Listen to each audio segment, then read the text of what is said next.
What's up, Rovers? It's day 2 of Wuthering Waves now, and I hope you've been able to experience the game for yourself. I'm aware of stability issues and the rough launch, but don't worry. Today's patch fixed a few of the stability problems, audio and cutscenes for mobile and PC users both. Kuro is continuing to communicate and working on further fixes, so hopefully it's for the best. Anyways, today's video is about why you should really build up your Rover. There's a lot of Rover guides out there already, some more researched, others less, but there are some very important factors that have been left out in the discussion. The reason why Rover is worth building is not just due to solid movement values and scaling on DPS. There's a lot of non-obvious but gameplay related reasons too. Let's take a look at 6 lesser known reasons on why Rover is actually one of the best characters in the game. First, echoes. You may not notice this if you haven't grinded far enough, but Rover currently has access to and benefits from the best echo in the entire game for combat purposes. The Mourning Echo has everything you need for big damage, ease of use, and consistency. Unlike most later high tier echoes you use in the game, Mourning has 0 drawbacks. A lot of echoes are targeted with smaller hitboxes or longer animations. The Mourning Echo has relatively high damage, while not being the absolute highest, but in the amount of animation time that it has, it's pretty up there. On the other hand, it does come out extremely quickly. Its AoE is centered around the user and can parry anything instantly within its hitbox. Yes, if you didn't know echoes can parry. For something that produces such high damage in an instant, doesn't need tracking, and also hits everything at once around you, it's just busted. Boss cycles also carry secondary active effects, which you can normally see as a second paragraph. Mourning increases spectral damage by 12% and ults by another 12 for 15 seconds after casting. Rover is primarily basic attack and ult scaling for her DPS. Her skill is primarily an enabler or burst DPS spike, but only contributes a smaller part of her damage. The secondary active buffs of Mourning perfectly complement her kit. If you use this echo with any of the 2 groupers in the game, being Genshin or Yang, you can deal massive damage to entire enemies at once, with Ikes in the endgame tower adversity or well anywhere else. You will need 3 teams on the final floor regardless, so it's strongly advised to recommend use Rover for one of them, saving your best DPS for the boss killing stages. The second reason is not talked about much, if at all, in the community guides currently. Rover actually has one of the best parries in the entire game. Parry rankings are determined by how fast the attack comes out, how big of a hitbox the attack has, how long the hitbox lasts, how long can you produce a new hitbox, and are subsequent hitboxes good. Usually, you'd want to parry on the first hit, because spamming attacks in harder content, you probably notice, doesn't work, and the animation delay between hits makes you miss parry windows. But not only does Rover have the fastest parry, it also has a sufficiently large hitbox. This hitbox also lingers longer than you'd expect visually, and allows you to complete the swing early and succeed in parrying, whereas other units would fail. Rover's second hit also comes out quickly, and has an even larger hitbox than the first. This is perfect for if you parry early by accident, be it because early or too far away, and then panic trying to do a follow-up second hit.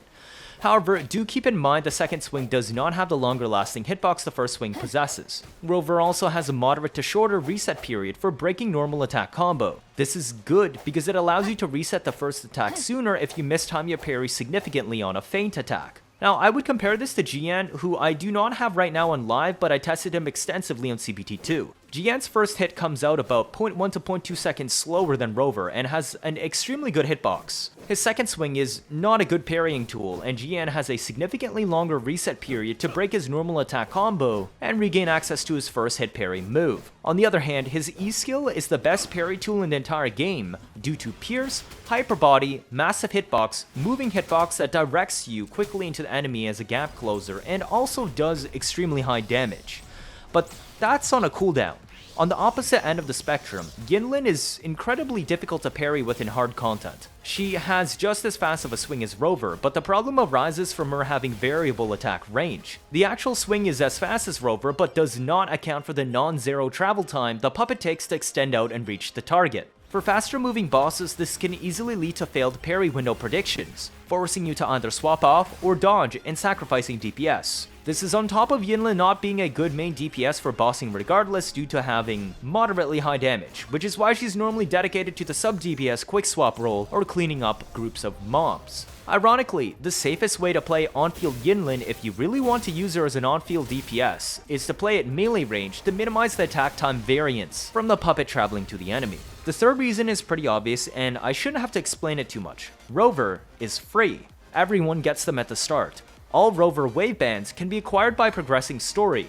You don't need to worry about being unable to obtain Rover and said Wavebands. Rover is also Spectral Element, meaning she's only resisted by Spectral mobs, of which there are very few in the Boss and Elite category. Therefore, everyone has the same opportunity to build Rover, and she will remain effective almost everywhere outside of the Spectral boss fights and Elites in Tower of Adversity. She becomes the great equalizer that can be slotted in almost anywhere, at any time. Rover also grants a stasis field on outro skill when swapping to another unit, granting you longer DPS windows, especially if you use Rover to initiate a parry or stagger break.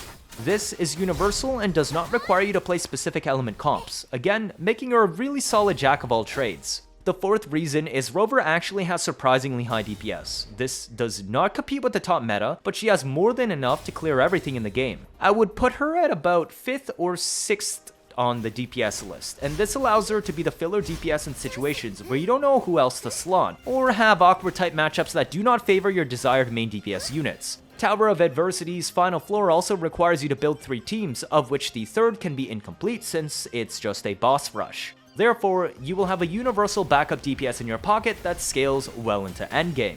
The fifth reason relates to some complicated DPS tech coined Backswapping. I won't get into the deep details as it's basically sweaty strats, and this was known during CPT2, of which we thought it might get patched, but it shipped and stayed in live launch. iWinToLose Gaming recently covered this earlier today, and I'll leave a link of it in the description and pinned comment for a full explanation.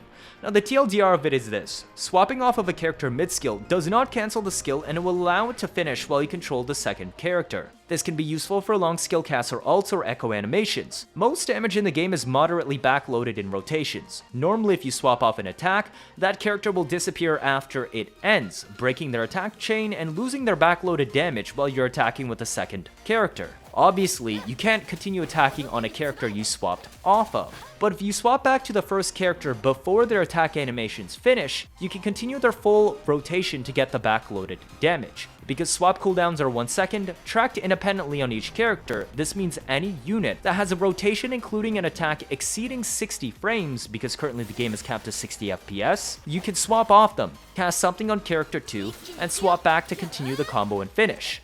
Now, there are not that many units that can take advantage of this in the game at the moment. Rover is one of them. This puts them in a somewhat unique position of a small pool of units being able to take advantage of DPS tech. Yes, this is also highly technical on execution, and realistically, I don't think this will see common use outside of keyboard and mouse, but it exists and is a massive DPS increase for the team. The sixth and final reason, light spoiler warning in advance, I'm letting you know. But the Rover is future-proof because they remain relevant due to completing full story arcs, which gives you access to more elements over time.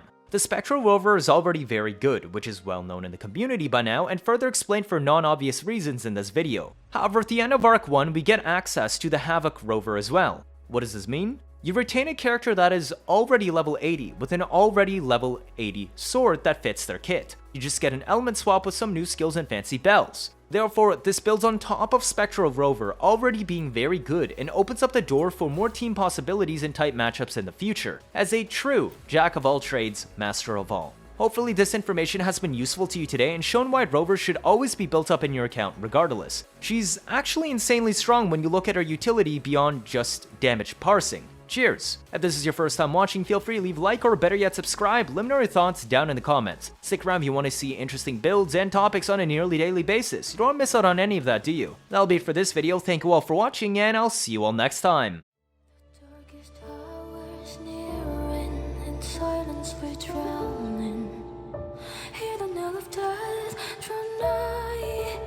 Beneath the shattered heaven, who did